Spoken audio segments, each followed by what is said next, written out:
इसका शीर्षक क्या होगा? सोचने दो जरा। कृषि कानून? नहीं नहीं। तो क्या शीला तेल के दाम? नहीं नहीं। अच्छा वह भी नहीं तो पक्का प्रदूषण होगा? अरे नहीं भाई नहीं। आज हम एक बेहाल, बीमार और बेइज्जत मातृभाषा हिंदी के विचारों को प्रस्तुत करने जा रहे हैं। ओ तो हिंदी बीमार है। मुद्दा हिंदी माध्यम को ऊपर और अंग्रेजी माध्यम को नीचे रखना है क्या? नहीं है। नहीं है, नहीं है।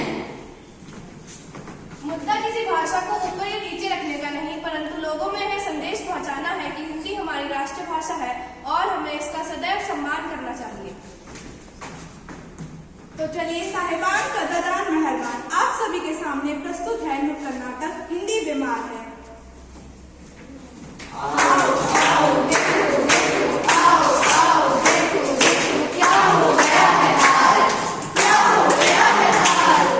देखो भाई देखो, कौन है ये जिसका हो गया है बुरा हाल? क्या हो गया है हाल? किसका हाल? कैसा हाल? कोई बताएगा भी सही, हमारे भारत में इतना बुरा हाल किसका हो गया है, कैसे और क्यों? अरे हिंदी हो गई बीमार, हिंदी हो गई बीमार। ओह, हिंदी बीमार है। ये सोचकर तो बड़ी हैरान हूँ। क्या ये सच है? हाँ ये सच है। अरे भाई हिंदी कैसे हो गई बीमार? हिंदी कैसे हो गई बीमार? हिंदी की ऐसी दशा आखिर कैसे? हिंदी क्यों बीमार है? आखिर क्यों? आखिर क्यों? मैं हिंदी हूँ, मैं हो गई बीमार, मैं हो गई बीमार।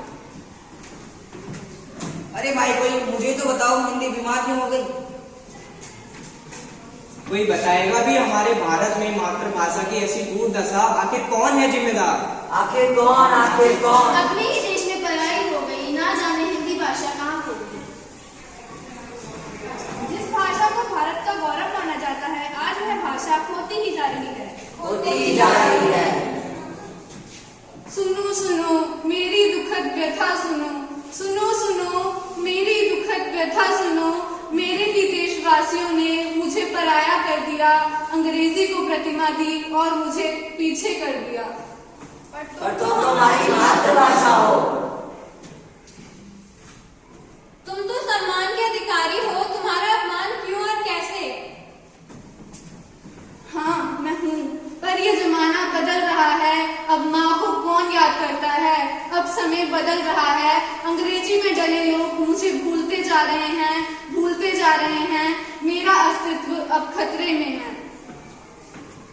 अब बच्चों को ही देख लो, इन्हें तो 78-79 का मतलब भी नहीं पता। और तो और जब हिंदी पढ़ते हैं तो इन्हें बताना पड़ता है कि 78 मतलब 78, 79 मतलब 79 होता है। और तो और इनके माता पिता घर पर व बाहर इन पर अंग्रेजी बोलने पर जोर डालते हैं तथा वह मानते हैं कि सिर्फ अंग्रेजी पढ़ने से ही उनका बच्चा सफल होगा, परंतु उन्हें यह नहीं पता कि सफल होने के लिए उनके बच्चे को हिंदी पढ़नी पड़ेगी।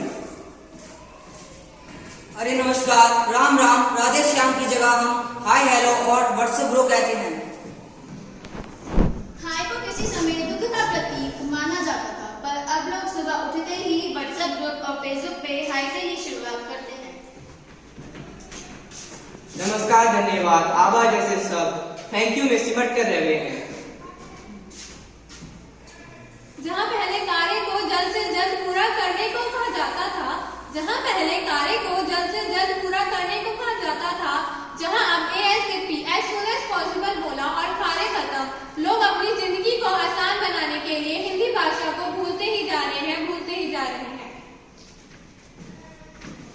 जिंदगी एक सफर है सुहाना, आया अंग्रेजी बोलने का जमाना। जिंदगी एक सफर है सुहाना, आया अंग्रेजी बोलने का जमाना। अरे भाई अंग्रेजी बोलो, मेरी मनाही नहीं, पर अपनी मातृभाषा को तो मत भूलो। अगर यही हाल रहा, अंग्रेजी हम पर हुक्म करेगी, परंतु हिंदी तो पराई हो जाएगी, पराई हो जाएगी। भारतवासी अपने ही देश में हिंदी नहीं बोलेंगे, हिंदी तो बेहाल हो जाएगी, बेहाल हो जाएगी। नहीं नहीं, हम ऐसा नहीं होने देंगे।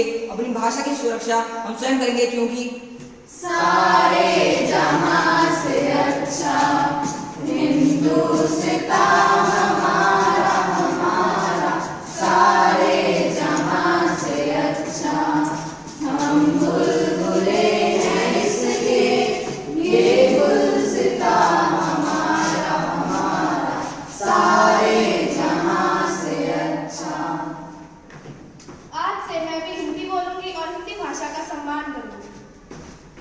हाँ भाई हाँ, हिंदी जो गौरव है हमारा, उसे बोलने से लोग क्यों कतराते हैं, हिंदी को क्यों नहीं अपनाते हैं, हिंदी को क्यों नहीं अपनाते हैं। एकजुट होकर हम सभी को हिंदी को अपनाना है, अंग्रेजी से पहले हिंदी को उसका स्थान दिलाना है, अंग्रेजी से पहले हिंदी को उसका स्थान दिलाना है। बेहाल होने से बचाना है, बेहाल होने से बचाना है।